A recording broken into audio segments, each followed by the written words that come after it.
Como é que eu me tornei um estrategista de marcas? Eu vou contar um pouquinho da minha trajetória que pode inspirar você, caso você queira seguir nessa carreira ou entender um pouco melhor sobre essa profissão.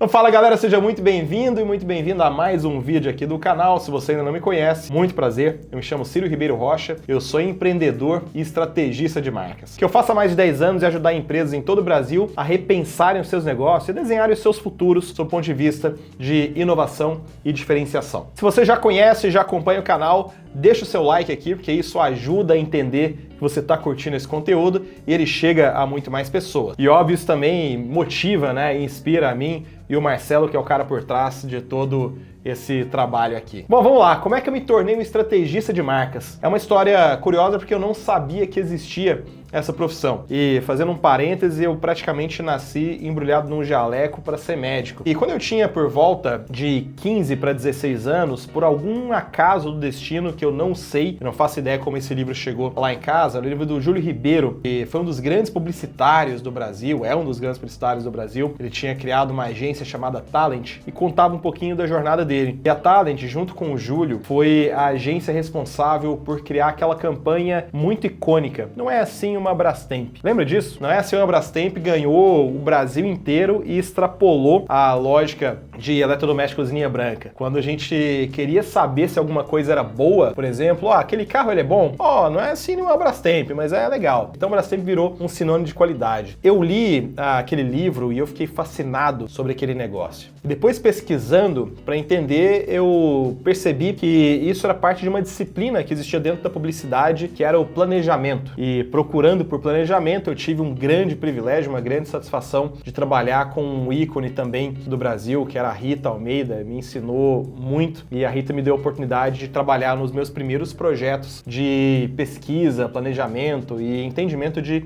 consumo, que me deu uma base muito forte para pensar em estratégia de marca depois. Com ela eu tive a oportunidade de trabalhar em projetos como o Ipiranga, no reposicionamento da marca em todo o Brasil, e é o que tirou a marca daquele cenário de apaixonados por carro, como todo brasileiro, para tem lá no Posto Ipiranga. Esse é um comportamento e um output de uma estratégia de marca. Depois trabalhei em projetos como a Oi, quando a Oi fez a sua expansão nacional, quando a Oi comprou a Brasil Telecom, trabalhei em Ponto Frio, trabalhei em Nestlé. E depois disso, passei um período fora do Brasil, fui estudar na Bélgica, fazendo parte de um mestrado lá. Lá eu tive o contato com a disciplina de Brand Strategy. Eu cursava administração naquele momento e eu entendia que a estratégia de uma marca, ela precisava estar intimamente ligada à estratégia de negócio. É como se a gente pensasse num fio condutor. A estratégia de uma marca, ela nasce de fato do aonde o negócio quer chegar, qual é o papel dele, e ela vai construindo possibilidade, plugando tudo isso para fazer acontecer e tendo uma camada externa ali dentro desse fio condutor de experiência, como isso é percebido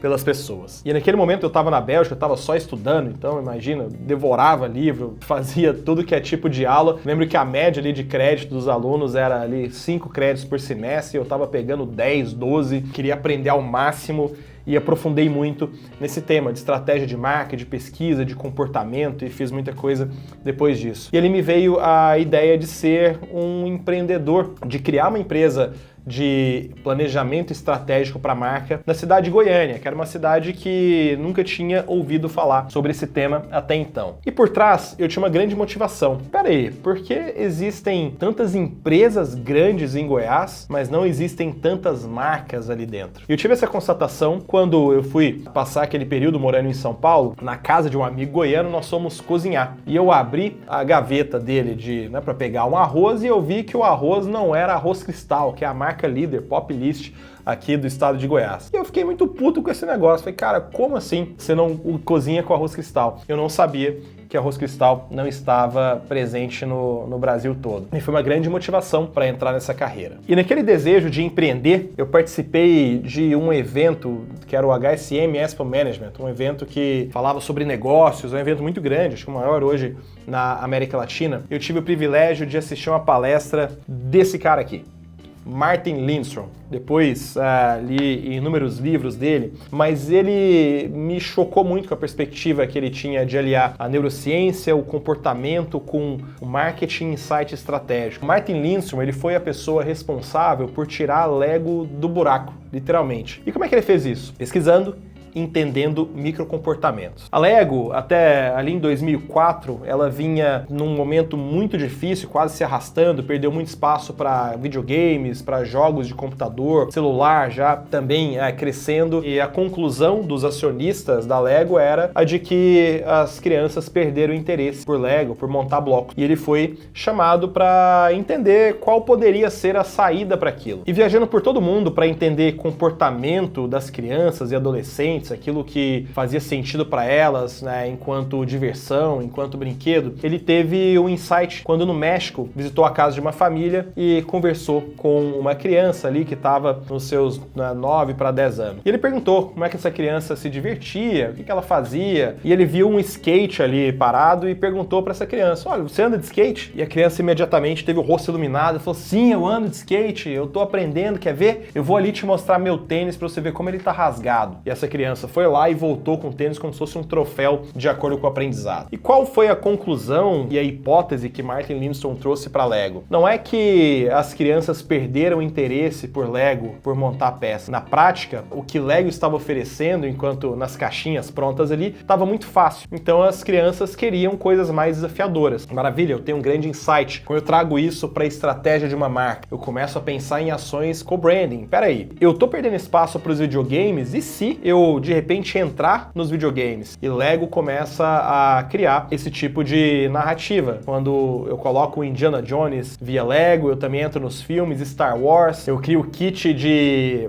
coisas muito conhecidas do universo nerd, por exemplo Star Wars com a Estrela da Morte. Olha, são mais de 3.000 peças para montar e eu consigo unir ali até paixão de pai e filho. Então você entenda que um micro insight como esse, inclusive o Martin Lindstrom tem um livro chamado Small Data, que é muito legal, fala sobre esses micro insights. Esse micro insight ele pode te gerar muita perspectiva para o seu negócio. E olha como isso é fascinante para um estrategista de marcas, né, que tem o poder de mudar a realidade não só de uma empresa, mas a vida de milhares de pessoas. Imagina o que seria do mundo se a Lego deixasse de existir ou se ela não tivesse existido. E não só enquanto produto, mas enquanto marca. O quanto nós poderíamos ter perdido, por exemplo, em jovens que decidiram se tornarem construtores, engenheiros civis para fazer as pontes mais bonitas do mundo, porque teve aquela inspiração em Lego. Então acho que o papel de um estrategista de marcas é inspirar também muita gente. E nesse mesmo evento eu assisti Dan Ariely, que é um economista comportamental, um pesquisador, professor, e eu também fiquei fascinado porque ele contou como um acidente grave que ele teve enquanto adolescente, que queimou praticamente todo o corpo e fez ele ficar 3 anos num hospital, numa maca, todo enfaixado, levou ele a entender comportamento das pessoas. E isso, de novo, me fascinou muito, né? Essa coisa de pesquisa, comportamento me levou a olhar para a estratégia de marca como uma profissão. Por que não dizer uma vocação também? Bom, depois do cenário inteiro, eu resolvo empreender na Enredo. E meu primeiro desafio na Enredo foi posicionar uma empresa do agronegócio, que é um setor que eu não conhecia absolutamente nada. E o que o estrategista de marcas faz quando não sabe? Ele se joga e vai entender isso. Então eu passei, por exemplo, 2 semanas e meia viajando o Brasil, parando em cada cantinho ali do que é o chamado Cerrado brasileiro no agronegócio. Passei por pequenas cidades no Mato Grosso do Sul, até chegar na Bahia, Piauí, tudo isso de carro, conversando muito com as pessoas, conversando muito com os produtores para entender suas motivações, os seus medos, os seus desejos. Voltei carregado de insight e com uma estratégia que ajudou essa empresa a sair de um faturamento de 500 milhões para 1 bilhão e 200 em apenas 10 meses. Então, óbvio que isso me deixou muito feliz, mas ainda mais empolgado a entender qual poderiam ser os próximos impactos daquilo que a gente estava fazendo enquanto empresa. De lá para cá, o resto da história, são mais de 10 anos, né, empreendendo, sendo estrategista de marcas, criando narrativas para empresas em todo o Brasil, como Magalu, como Porto, como Grupo Algar, até empresas muito pequenas e locais, das quais a gente também se orgulha pra caramba, como Bistrogonoff, que até onde a gente sabe foi o primeiro restaurante especializado exclusivamente em estrogonofe no país. Bom, esse aqui é um pouquinho da minha história, como me tornei um estrategista de marca. Se você tem qualquer dúvida, me escreve aí nos comentários. Vai ser um prazer conversar com vocês. A gente se vê. Muito obrigado por ter acompanhado o vídeo até aqui e até a próxima. Tchau, tchau.